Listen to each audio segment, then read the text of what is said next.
আবুল সরকার বাউল শিল্পী, আবুল সরকার বাউল শিল্পী ও আল্লাহর বিরুদ্ধে কথা বলেছে, ও ইসলামের বিরুদ্ধে কথা বলেছে।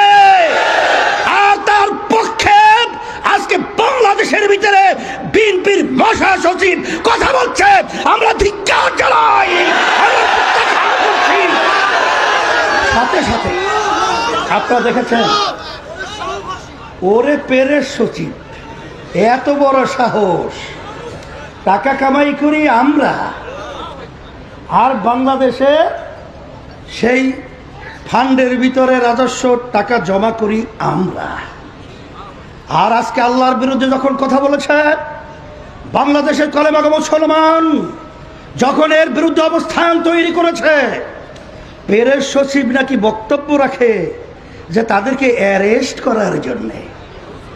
পরিষ্কার ভাবে বলছি, আল্লাহর বিরুদ্ধে, আল্লাহ রসুলের বিরুদ্ধে, ইসলামের বিরুদ্ধে সে যে হোক, ওদের বিরুদ্ধে আমাদের আওয়াজ তুলতে হবে, ওদের নরনীতি ধরতে হবে, ওদের বাংলার জমিতে উৎখাত করতে হবে। এই জন্য আমি সকলকে উদাত্ত আহ্বান জানিয়ে শেষ করছি। এই কথা থামো, শোনো, কথা আছে, বিশ্রাম হবে ইসলামের পতাকা সংসদের ভিতরে উড্ডীন হওয়ার পরে।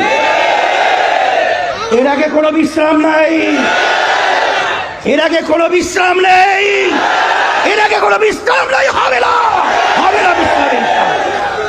আল্লাহ আমাকে আমাদের সকলকে তৌফিক দান করুক।